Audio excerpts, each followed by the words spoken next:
तो क्या तुम्हें निंजा हथौड़ी याद है एंड क्या तुम्हें वो एपिसोड याद है जिसमें हमारे निंजा हथौड़ी ने पहली बार केनिची की लाइफ में एंट्री मारी थी, यानी कि इस सीरीज का पहला एपिसोड। और हथौड़ी आखिर मेंढकों से इतना ज्यादा क्यों डरता था। और एक एपिसोड में तो हमें इस सीरीज के मेन विलन अमारा की मॉम को भी दिखाया गया था, क्योंकि ये बात तो हम सभी को पता है, जो इस सीरीज का मेन विलन है अमारा, आज तक ना ही तो अमारा के पापा को दिखाया गया है और ना ही अमारा की मम्मी को दिखाया गया है। लेकिन एक ऐसा हिडन एपिसोड है जिनमें इन दोनों को दिखाया गया था। तो आज की इस शानदार वीडियो में काफी ज्यादा मजा आने वाला है, तो जल्दी से जाके कुछ ना कुछ खाने के लिए ले आओ, क्योंकि आज की ये वीडियो काफी ज्यादा इंटरेस्टिंग होने वाली है।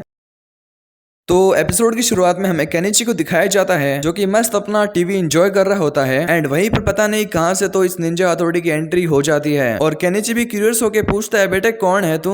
और पता है ये क्या बोलता है? तो साला बहुत नीच आदमी रहे। फिर केनिची उससे पूछता है, बेटे कहाँ से आया है तू? और ये बड़वा भी उसको खिड़की के पास ले जाता है और कहता है, मैं तो यहाँ से आया हूँ। एंड फिर वहीं पर ही केनिची की मॉम की एंट्री हो जाती है और केनिची की मॉम को देख के हमारा निंजा हथौड़ी वहां से गायब हो जाता है। फिर केनिची अपनी मॉम से कहता है कि मम्मी मैंने एक नया दोस्त बनाया है। फिर केनिची की मॉम पूरा रूम देखती है तो उसे कोई नहीं दिखता, तो वो उसे इग्नोर करके भाग जाती है वहां से, जैसे कि मेरी एक्स ने मुझे कर दिया था। चलो वो छोड़ो यार तुम। फिर केनिची भी अपने मन का बहम सोच के वहां पे बेड पे लेट जाता है, यानी कि सोने की तैयारी करने लग जाता है। फिर केनिची जैसे ही छत के ऊपर देखता है तो वहां पर कौन होता है? ये भड़वा यानी कि निंजा हथौड़ी। फिर वो फटाफट अपनी मम्मी को बुलाता है और निंजा हथौड़ी से उसकी मुलाकात करवाता है। और तुम्हें पता है केनिची की मॉम क्या रिप्लाई देती है उसको देख के? ये बच्चा अगर ये जल्दी घर नहीं पहुंचा तो उसकी मम्मी को फिक्र होगी। भाई मतलब कुछ भी, भाई क्या रिप्लाई है ये? मतलब रात को तुम्हारे घर पे कोई अनजान बच्चा आया हुआ है और तुम ये रिप्लाई दे रहे हो? मतलब सच में यार ये रिप्लाई। फिर केनिची भी अपनी मॉम को बंदरों वाला डांस दिखा के निंजा हथौड़ी को एक रात रुकने के लिए मना लेता है। केनिची उसके लिए नीचे बिस्तर करता है, लेकिन तुम्हें पता ही हमारा निंजा हथौड़ी तो निंजा हथौड़ी है, वो भी दीवार की सीलिंग से चिपका रहता है और वहीं पर ही सो जाता है। और फिर ये लोग सो जाते हैं। फिर हमें नेक्स्ट सीन में दिखाया जाता है कि सुबह हो चुकी है और फिर हमें पूरे घर को दिखाया जाता है जो कि पूरा मतलब साफ हो चुका होता है, जो कि केनिची की मॉम 2 या फिर 3 साल लगा के भी नहीं कर पाएगी। फिर ये लोग सोचने लग जाते हैं कि आखिर इतना सब किया किसने? केनिची बोलता है कि मैं जानता हूँ कि ये फिर केनिची बोलता है मैं जानता हूँ कि ये सब किसने किया होगा। और फिर केनिची पूरे घर में बावड़ों की तरह निंजा हथौड़ी को ढूंढने लग जाता है। और जैसे ही केनिची गार्डन में जाता है और छत के ऊपर देखता है, वहां पर हमारे निंजा हथौड़ी की एंट्री वापस से हो जाती है। वो मतलब कि घर की सफाई कर रहा होता है और फिर केनिची का बाप सोचता है कि ये बढ़िया मौका है केनिची की मॉम के आगे इंप्रेशन जमाने का। तो वो हथौड़ी को बचाने का नाटक करते हुए सीढ़ी लेके छत पे चढ़ने लग जाता है, लेकिन हथौड़ी को बचाते बचाते बेचारा खुद ही गिर जाता है और फिर हथौड़ी उससे पहले नीचे जाके उसकी जान बचा लेता है। और फिर एपिसोड की एंडिंग में ये लोग डिसाइड करते हैं कि निंजा हथौड़ी अब इस घर में रह सकता है।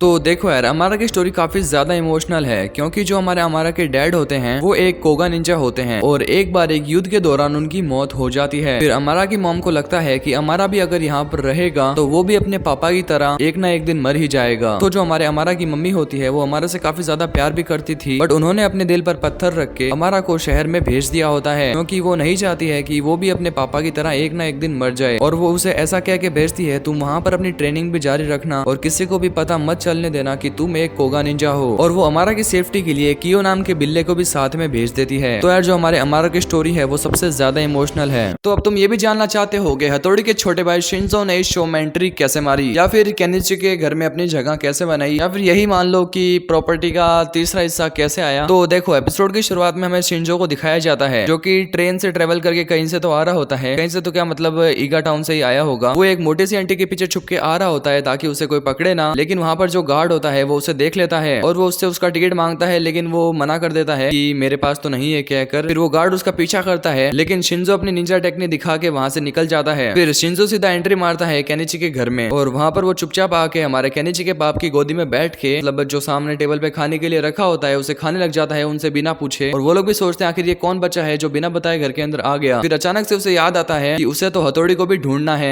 फिर वो पूरे घर के अंदर तलाशी लेता है कि हथौड़ी कहाँ पर है, लेकिन उसे हथौड़ी नहीं मिलता। तो इसी फ्रस्ट्रेशन में वो रोने लग जाता है और उसके रोने का तो तुम्हें पता ही है, अगर वो रोता है तो क्या होता है, मतलब आजू बाजू जो ग्लास के बर्तन वगैरह थे वो सब टूट जाते हैं और केनिची के मॉम और डैड वो भी मतलब काफी ज्यादा तंग भी हो जाते हैं उससे। फिर वो वहां से निकल जाता है और हमें नेक्स्ट सीन में दिखाया जाता है कि केनिची, निंजा हथौड़ी और शिशुमानु यानी कि उनका निंजा डॉग वो सब साथ में मतलब चल रहे होते हैं। और वहीं पर ही एंट्री हो जाती है अमारा की, जो कि उनसे फाइट कर रहा होता है। और फिर वहीं पर ही शिंजो आ जाता है, यानी कि अपने बड़े भाई को बचाने के लिए, यानी कि हथौड़ी को बचाने के लिए, और वो वहां पर उसे रो के बचा भी लेता है। भाई मुझे शिंजो का ये समझ में नहीं आ रहा, भाई ये बंदा रो के कुछ भी कर लेता है। फिर नेक्स्ट सीन में हमें दिखाया जाता है कि ये सारे मतलब घर के अंदर आ चुके होते हैं और केनिची के मॉम और डैड बोलते हैं कि मतलब घर में काफी ज्यादा रौनक हो गई है, क्योंकि 4 बच्चे हो गए हैं, एक शिशिमानु, निंजा हथौड़ी, केनिची और शिंजो। और भाई मुझे तो ये समझ में नहीं आ रहा, भाई केनिची का बाप ऐसा क्या काम करता है जो कि इन 4 को घर पे बैठ के मतलब खिला रहा है, पिला रहा है और इनको पाल रहा है। तो चलो आज की इस वीडियो को यहीं पर ही खत्म करते हैं। तो देखो यार, मैंने इस वीडियो में काफी कम पार्ट्स कवर किए हैं, मैं जानता हूँ, तो आप मुझे कमेंट्स में बता सकते हो, मैं मतलब कमेंट्स का रिप्लाई जरूर करूंगा जो आप लिखोगे। और नेक्स्ट वीडियो के लिए मुझे टॉपिक बता देना कमेंट्स में। बाकी जाते जाते लाइक और सब्सक्राइब कर देना अगर आप निंजा हथौड़ी के सबसे बड़े वाले फैन हो तो।